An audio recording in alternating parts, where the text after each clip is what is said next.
दोस्तों मिर्च में अधिक फूल नहीं बन रहा है, इसके पीछे क्या कारण है? बार बार आप लोगों का एक ही कमेंट देखने को मिल रहा है कमेंट बॉक्स पर कि भाई मेरे मिर्च का पौधा तो सही है लेकिन उसमें फूल ही नहीं बन रहा है।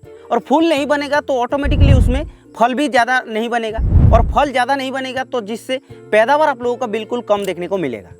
लेकिन आप लोगों का बार बार कमेंट आ रहा है कि मिर्च में फूल नहीं आ रहा है, इसका पीछे क्या कारण है? तो आज हम इस वीडियो में आप लोगों को बताएंगे कि मिर्च में आखिर क्यों फूल कम आ रहा है, इसके पीछे क्या क्या कारण है, और साथ ही साथ उसको आप लोगों को कैसे ज़्यादा से ज़्यादा बढ़ाना है वो भी आप लोगों का पूरा एकदम क्लियर कर देंगे। तो चलिए वीडियो को लास्ट तक बने रहिए। बट हाँ, उससे पहले अगर हमारे चैनल पर पहली बार आ रहे हैं तो चैनल को फटाफट सब्सक्राइब कीजिए, क्योंकि हम इस चैनल पर ऐसा ही न्यू वीडियो आप लोगों के लिए डालते रहते हैं। तो सबसे पहले बात कर लेते हैं कि मिर्च में आखिर फूल क्यों नहीं आ रहा है, इसका पीछे क्या कारण है। दोस्तों मिर्च में फूल नहीं आने का मेजर 3 कारण होता है, जो 3 गलतियां आप लोग बार बार करते हैं। तो सबसे पहला जो गलतियां होता है वो होता है कि कीट और रोगों का प्रकोप की वजह से मिर्च में आप लोगों का ज़्यादा फूल नहीं बनता है। जी हाँ, अगर आप लोग बोलेंगे भाई कीट और रोग की वजह से मिर्च में फूल नहीं बन रहा है, ये कैसा आपने बता दिया। जी हाँ, अगर आपके मिर्च के पौधे में कीटों का प्रकोप है या फिर फंगस का प्रकोप है, यानी कि रोगों का प्रकोप है, तो आपका उसमें फूल नहीं बनेगा। क्योंकि क्या होता है, जब मिर्च में कीट का प्रकोप होता है तो कीट क्या करता है, पत्ते का जो क्लोरोफिल होता है उसको सकिंग करते रहता है, यानी कि चूसते रहता है, या फिर जो तना को खाते हैं या फिर जो पत्ते को खाते हैं, तो क्या होता है कि पत्ता डैमेज होता है, और पत्ता डैमेज होगा तो ऑटोमेटिकली उसमें क्लोरोफिल नहीं बनेगा। अब साथ ही साथ अगर फंगस का प्रॉब्लम होता है तो क्या होता है कि उसके अंदर विभिन्न प्रकार की रोगों का अटैक होता है, और रोगों का अगर अटैक होगा तो ऑटोमेटिकली उसमें आप लोगों का ज़्यादा से ज़्यादा खाना नहीं बन पाएगा, यानी कि जो पौधे का जो खाना बनाने का प्रोसेस होता है वो अच्छी तरीके से नहीं होगा। और सही तरीके से अगर प्रोसेस नहीं होगा तो ऑटोमेटिकली उसमें सभी प्रकार की आप लोगों का जो समस्या है देखने को मिलेगा, साथ ही साथ उसमें ऑटोमेटिकली फूल कम बनने को देखने को मिलेगा। तो ये हो गया पहला कारण, कीट और रोग की वजह से आप लोगों का पौधे में फूल कम बनता है। अब दूसरा जो इसका मेन मेजर कारण है वो होता है तनाव के कारण। जी हाँ, जिसको स्ट्रेस बोला जाता है। बार बार आप लोगों को बताते हैं कि मिर्च का पौधा एक ऐसा पौधा होता है, अगर आप लोग उसको सही तरीके से मैनेजमेंट नहीं करते हैं, सही तरीके से देखभाल नहीं करते हैं, तो उसमें आप लोगों का विभिन्न प्रकार की स्ट्रेस देखने को मिलता है। स्ट्रेस यानी कि क्या होता है कि अचानक से मान के चलिए ज़्यादा गर्मी हो गया, अचानक से ज़्यादा ठंडी हो गया, या फिर अचानक से बारिश हो गया, तो इसमें क्या होता है पौधे के अंदर झटका लग जाता है। और पौधे के अंदर अगर मतलब बेवजह फालतू झटका लगेगा तो ऑटोमेटिकली उसमें तनाव देखने को मिलेगा, और जिस वजह से आपका मिर्च के पौधे में मतलब विभिन्न प्रकार की रोगों का समस्या देखने को मिलेगा, या फिर विभिन्न प्रकार की साइड इफेक्ट देखने को मिलेगा, जिससे कि आपका मिर्च के पौधे में फूल बहुत ही कम बनेगा। तो ये हो गया दूसरा कारण।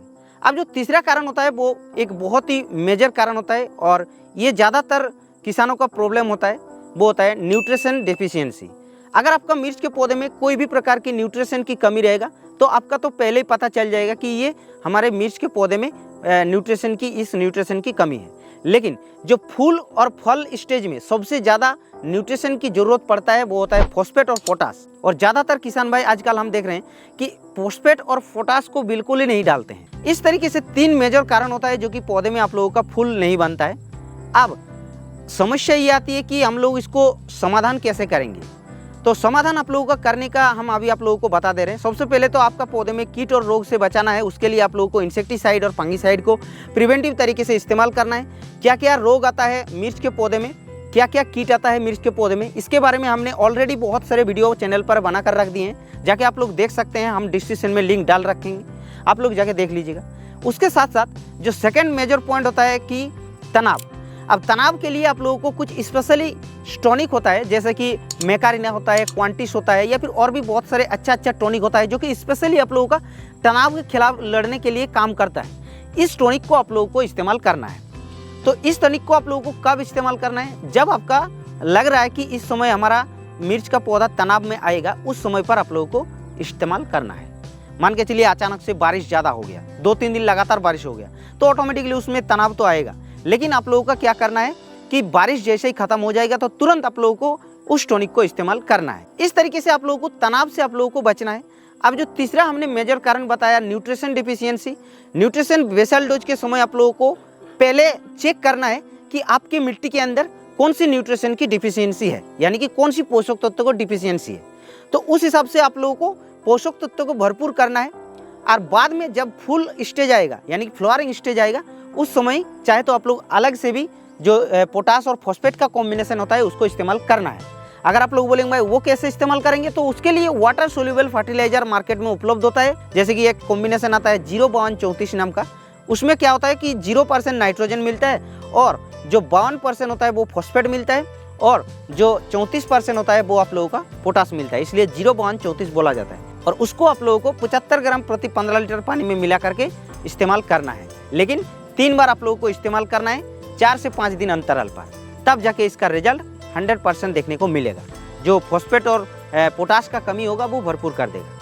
इस तरीके से ये 3 मैनेजमेंट आप लोगों को करना है। अब अगर आप लोग बोलेंगे कि भाई मिर्च में ज़्यादा से ज़्यादा फूल बनाने के लिए हम ऐसा कौन सा कॉम्बिनेशन इस्तेमाल करेंगे, तो उसके लिए हम यहाँ पर 2 कॉम्बिनेशन बताएंगे। तो सबसे पहला कॉम्बिनेशन क्या होता है कि एमिनो एसिड जिसमें ज़्यादा रहता है, यानी कि एमिनो एसिड युक्त जो टॉनिक होता है उसमें एमिनो एसिड जिसमें ज़्यादा रहता है उसको आप लोगों को इस्तेमाल करना है। बाज़ार में आप लोगों को बहुत सारे टॉनिक मिलता है जिसके अंदर एमिनो एसिड होता है।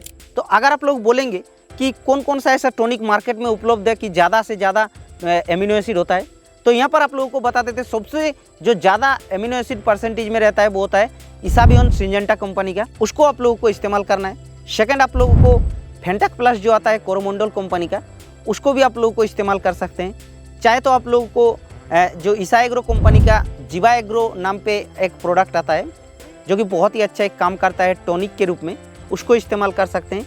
लेकिन ज़्यादातर आप लोग कोशिश कीजिएगा इसाबियन या फिर फेंटक प्लस, क्योंकि उसमें आप लोगों को ज़्यादा से ज़्यादा एमिनो एसिड होता है वो मिलता है। इसको आप लोगों को इस्तेमाल 2 बार करना है फूल आने से पहले, यानी कि एक आध फूल जब पौधे में देखने को मिल रहा है उस समय पर पहला छिड़काव लेना है, और जब फूल ज़्यादा से ज़्यादा आ गया उसके बाद फल बनेगा उस समय आप लोगों को सेकेंड स्प्रे लेना है।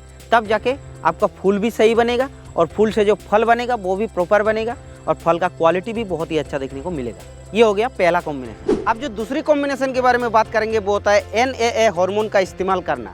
NAA हार्मोन यानी कि नेप्थोलिन एसिटिक एसिड, जो कि आप लोगों को बाजार में बायर का प्लानोफिक्स नाम पे मिलता है, तो उसको आप लोगों को सेकेंड कॉम्बिनेशन के तौर पे इस्तेमाल करना है। यानी कि आप लोगों को दोनों इस्तेमाल आप लोगों को नहीं करना है। जो कॉम्बिनेशन पहले बताया या फिर जो अभी बता रहे, इस दोनों को आप लोगों को इस्तेमाल नहीं करना है, इसमें से किसी को एक को इस्तेमाल करना है। तो प्लानोफिक्स को आप लोगों को डोज कितना रखना है, एक 15 से 16 लीटर वाला जो पंप होता है उसमें आप लोगों को 4 ml के हिसाब से मिला करके छिड़काव करना है। लेकिन ये जरूर ध्यान रखें कि मिट्टी आप लोगों को नमी होना चाहिए। अगर मिट्टी सूखा रहेगा और प्लानोफिक्स को यूज करेंगे तो आप लोगों को साइड इफेक्ट भी देखने के लिए मिल सकता है। इसलिए आप लोगों को मिट्टी एनी टाइम भीगा रहना चाहिए, यानी कि नमी रहना चाहिए, तभी आप लोगों को प्लानोफिक्स को इस्तेमाल करना है। इसके साथ कोई भी प्रकार की ऐसा कोई कॉम्बिनेशन मिक्स नहीं करना है, सिर्फ प्लानोफिक्स को इस्तेमाल करना है। लेकिन आप लोगों को प्लानोफिक्स को जब इस्तेमाल करेंगे तो 2 बार इस्तेमाल नहीं करना है, सिर्फ एक ही बार इस्तेमाल करना है। अगर 2 बार इस्तेमाल करेंगे तो 1 महीने का डिस्टेंस आप लोगों को रखना है, तब जाके प्लानोफिक्स को आप लोग 2 बार इस्तेमाल कर सकते हैं। इस तरीके से इस दोनों में से किसी भी एक कॉम्बिनेशन को इस्तेमाल कर सकते हैं और ज़्यादा से ज़्यादा आपके मिर्च के पौधे में फूल बना सकते हैं। तो ये वीडियो कैसा लगा दोस्तों, आप लोगों को नीचे लाइक करके बताना, और अगर आप लोगों का मन में कुछ सवाल रह गया तो आप लोग नीचे कमेंट कर देना। बाकी इस चैनल पर पहली बार आ रहे हैं तो चैनल को सब्सक्राइब करना।